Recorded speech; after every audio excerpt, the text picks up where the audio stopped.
Hello बच्चों, मेरा आज का वीडियो है क्लास 11 के बच्चों के लिए। उनको मैप भरना मैं सिखाऊंगी। आपके इतिहास में जो मैप भरने को आता है उसके बारे में मैं आपको बताऊंगी। तो आज मैं पहले आपको कुछ प्रश्न बोलूंगी, फिर उसके उत्तर बताऊंगी और तब उसको आपको मानचित्र में कैसे कहाँ दर्शाना है वो दिखाऊंगी। तो बच्चों, होता क्या है कि आपका 10 नंबर का मानचित्र आता है। उस मानचित्र में आपको 5 नंबर उत्तर लिखने पे मिलेगा और 5 नंबर आपको भरने पे मिलेगा। टोटल 5 क्वेश्चन होते हैं जो 10 नंबर के होते हैं। तो 1 नंबर का आपको उत्तर लिखने में आएगा और 1 नंबर आपका जो है वो मानचित्र भरने में आएगा।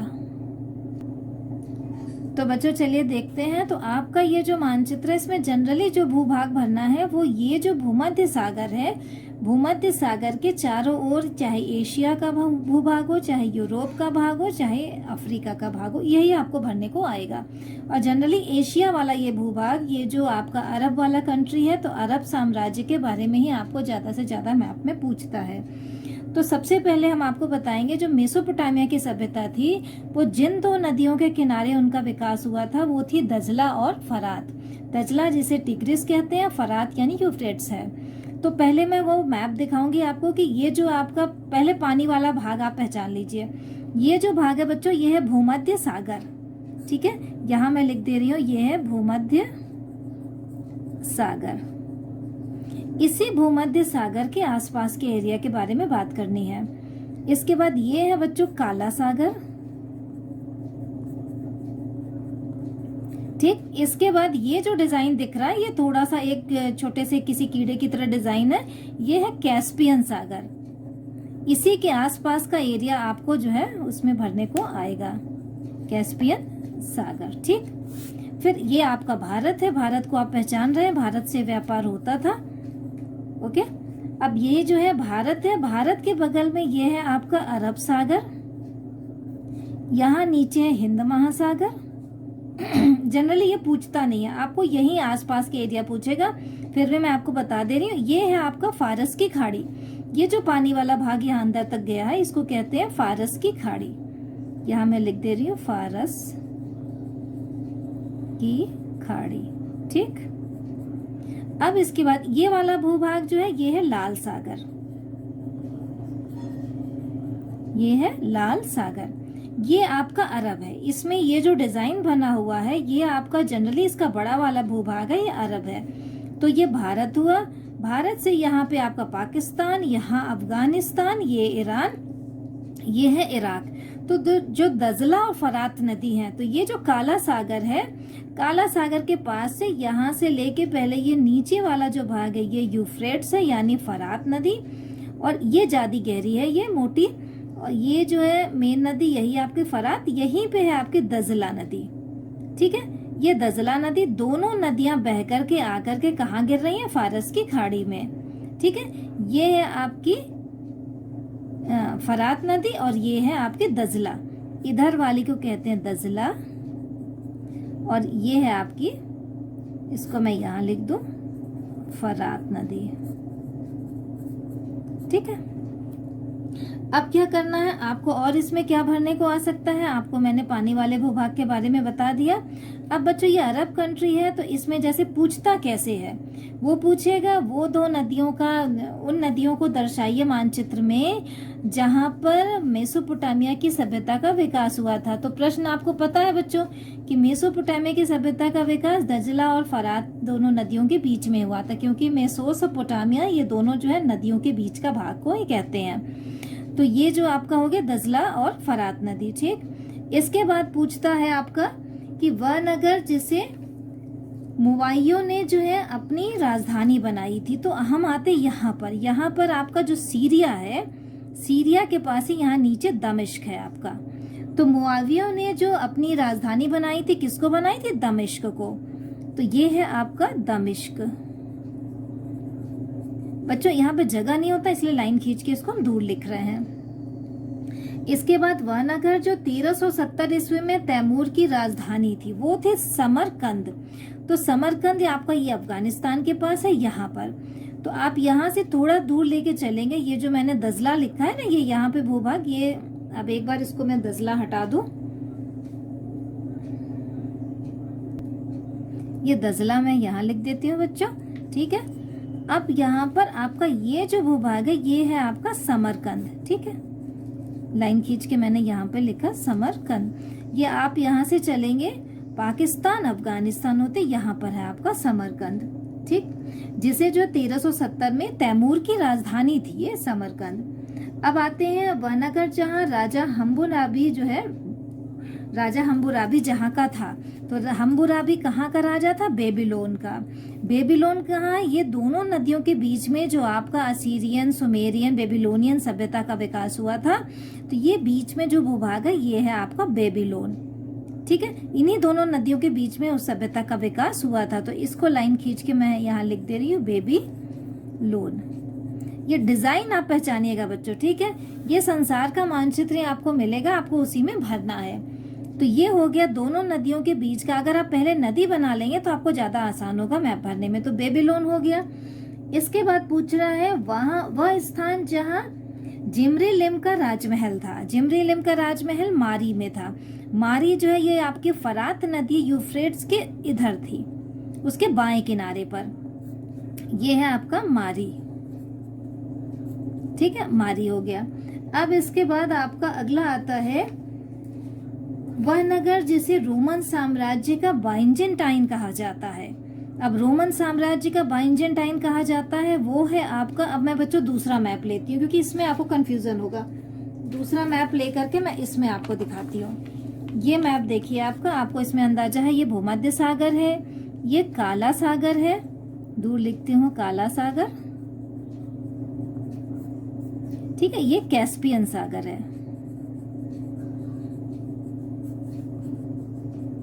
इतना मैंने पहले ही बता दिया। तो ये आपके फारस की खाड़ी है और ये आपका है लाल सागर, ठीक।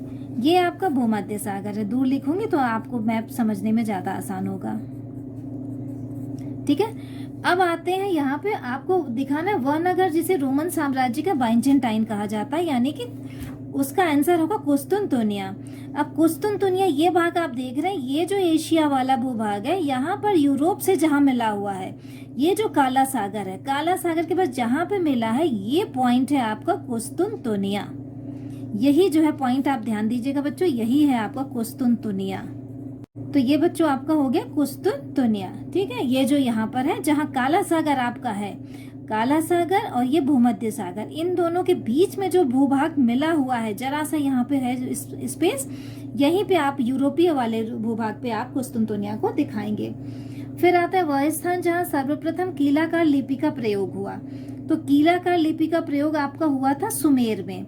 अब सुमेर कहाँ है? आपको मालूम था कि पहले तो दजला और फरात नदी, इसमें फिर से मैं बना देती हूँ।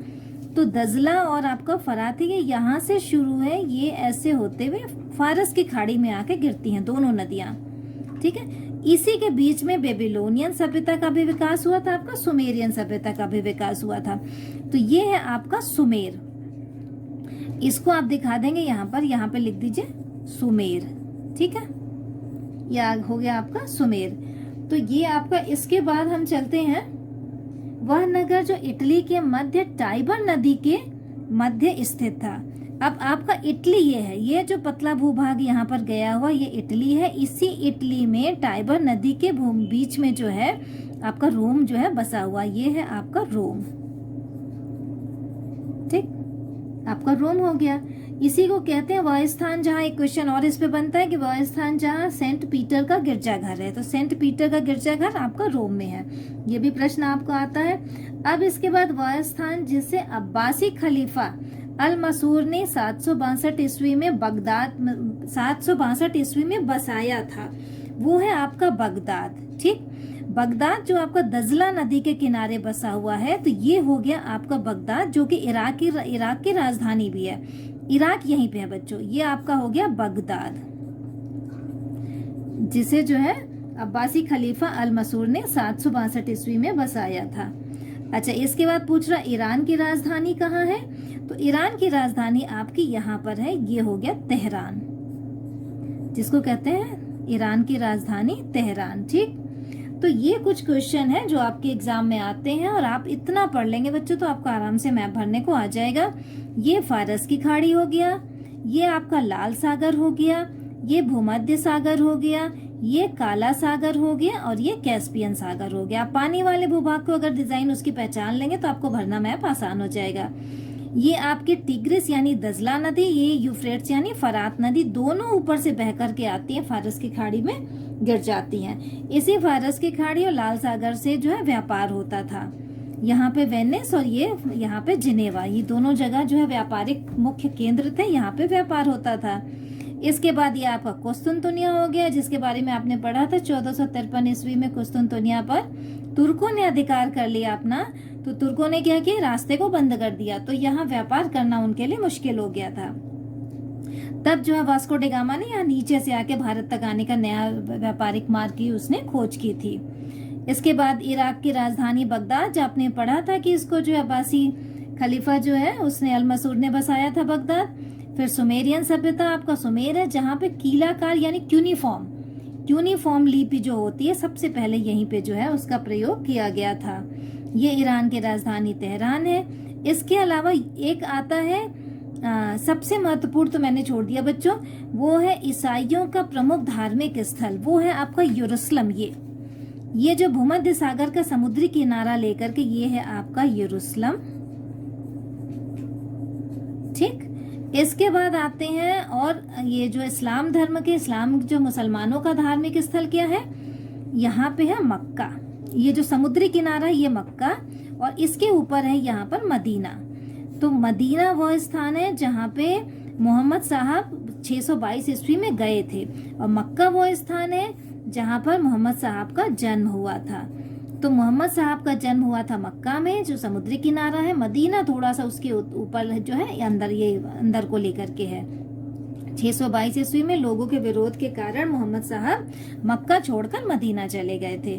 ठीक, तो ये दोनों जो है मुसलमानों का, इस्लाम धर्म का पवित्र तीर्थ स्थल है, और यरूशलेम जो है ईसाइयों का पवित्र तीर्थ स्थल है। और आपको मैंने दमिश्क के बारे में बता दिया, इसमें मैंने दमिश्क को नहीं दिखाया है, ये आप लिख लीजिए बच्चों कि वनगर जैसे मुआवियों ने अपनी राजधानी बनाई थी उसको कहते हैं दमिश्क। ये है यहाँ पर दमिश्क, इसी के ऊपर ये सीरिया है, यहीं पे दमिश्क है। ये है आपका दमिश्क और ये है आपका सीरिया। और बच्चों एक और प्रश्न आपका पूछता है कि सिंधु नदी कहाँ है, तो ये भारत आप पहचान रहे हैं, तो ये भारत है, यहीं पर सिंधु नदी आपकी। ठीक है, और दूसरा नील नदी अगर पूछता है तो ये आपका जो अफ्रीका महाद्वीप वाला भूभाग है, यहाँ पे आपकी जो है नील नदी है, जो यहाँ से बहते हुए ऊपर जा करके यहाँ पे गिरती है, ये है आपकी नील नदी। तो ये 2 क्वेश्चन और मैंने बता दिया। इतना अगर आप तैयार कर लेंगे तो आपका अच्छे से नंबर एग्जाम में आ जाएगा। ठीक, तो ये इतना मैप अगर आप तैयार कर लेंगे तो आपका बहुत अच्छे से मानचित्र तैयार हो जाएगा और आपको मैप भरना आसान हो जाएगा और अच्छे नंबर से आप पास हो जाएंगे। ओके।